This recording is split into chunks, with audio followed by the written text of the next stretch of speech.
All right, so every year, India's budget comes out, and it's a huge deal, right? It sets the financial direction for the whole country. But this year's budget, the one for 2026, it landed at a really interesting time. We've got all these global trade shifts, AI is changing everything, our whole world is kind of being reshaped.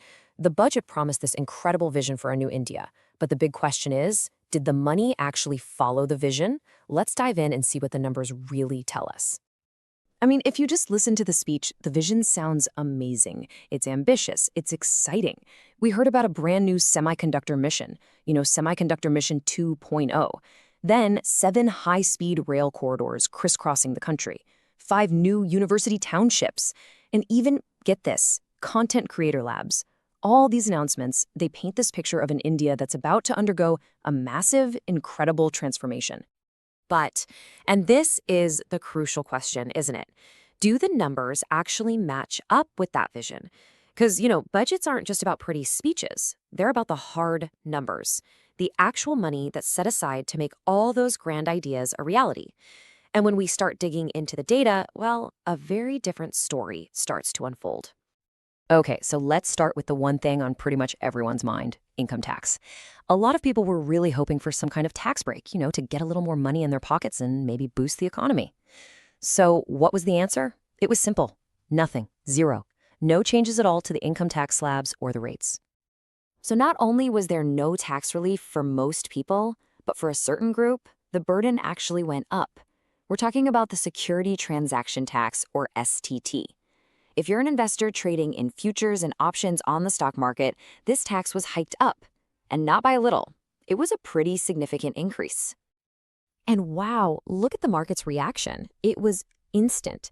By the time the budget speech was finished, the Sensex had just tanked. It dropped by a massive 2,800 points. I mean, that's a pretty loud and clear signal about what the market thought of the new budget.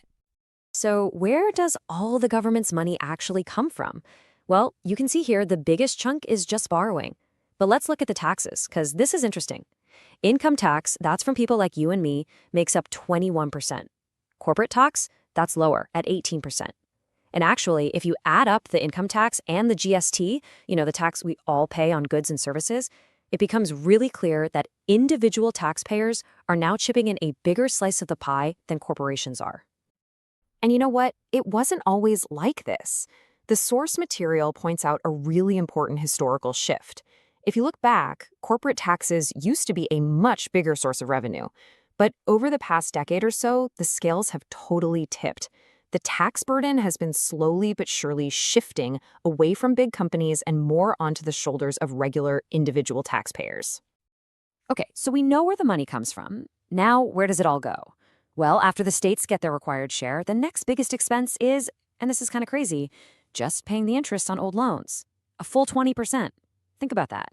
1/5 of the entire budget is gone before a single rupee is spent on building a new school, a hospital, or even a road.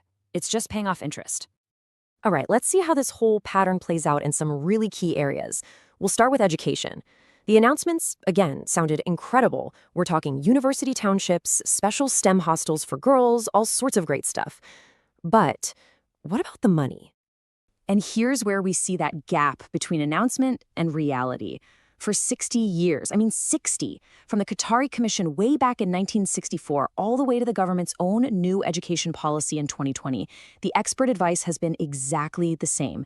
Spend 6% of your GDP on education.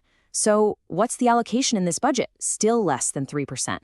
Not even half of what's been recommended for decades. And this quote from our source really hits home. It connects that funding gap to something millions of students face every year. It says, competitive exams in India are not tough because of overpopulation, but because there aren't enough good colleges and universities. Think about that. The crazy competition for college seats. It's not just that there are a lot of people. It's a direct result of not investing enough in building good colleges for decades. Okay, let's switch gears to healthcare. And you might guess what's coming. We see a very similar story playing out here. Once again, the budget speech was full of promise, upgrading medical institutions, pushing for more medical tourism, all that good stuff. And once again, the numbers tell that familiar story. The World Health Organization's recommendation is that a country should spend about 5% of its GDP on health, and India's actual allocation, it's still stuck at around 2%. It's the exact same pattern: big, grand announcements on one side and funding that's basically flat on the other. So, this pattern just keeps going when we look at urban infrastructure. But here, things take an even more surprising turn. We heard all this talk about empowering our cities, building high-speed rail, so you'd naturally think the budget for this would go up, right? Wrong. Instead, the source points out a pretty shocking reversal. The actual budget for urban development, this is the money for basics like clean water, sewage systems, waste management, public transport, it was actually cut by 11.6% compared to the year before. You know, this whole thing isn't just about not getting enough funds. It's also about execution, actually using the money that's there. Let's take pollution control as a perfect example. Last year, the government set aside 8.58 billion rupees to fight pollution. Sounds like a decent amount of money, right? But here's the real question, the one that shows the huge gap between putting money on paper and actually getting things done. How much of that money do you think was actually spent? The answer is just staggering. Out of that 8.58 billion rupees that was available, only 160 million was actually used. That is less than 2%. It's a perfect example of this critical issue. Even when the money is technically there, it's just not getting spent. A total lack of execution. So this massive gap between what's promised and what's actually delivered, it brings up a huge question. How is this budget supposed to tackle the biggest challenges the country's facing right now? You know, like the jobs crisis or all the economic uncertainty in the world? Well, the approach seems to be a whole long list of different schemes. You've got plans for key sectors like semiconductors and textiles, new programs for upskilling, some funds for small and medium businesses, and of course, a new committee. But the big critique from the source material is that these are all indirect solutions. There are no hard targets for creating jobs, no real timelines, and no big, bold programs to tackle the unemployment crisis head-on right now.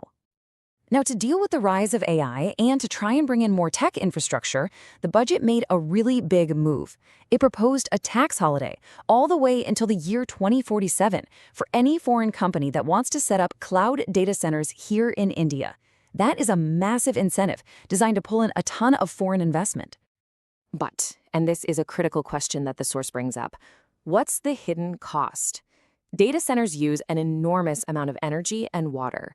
So for a country that's already dealing with some pretty serious environmental challenges, what's the real long-term cost of giving a 20-plus year tax break to industries that are so incredibly intensive on our natural resources?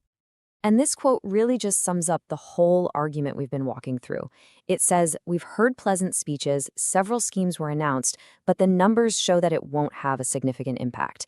And that's the pattern we've seen, right? Whether it's education, healthcare, or infrastructure, the speeches sound great, there's a long list of new plans, but the actual numbers just don't seem to back up any kind of major transformative change. Which leaves us with one final big question. Is this really a budget for a new India, one that lays the financial foundation for the future? Or is it just more of the same old pattern where the flashy announcements get all the attention while the reality of the funding gets left behind? That's the thought we want to leave you with. Thanks so much for joining me.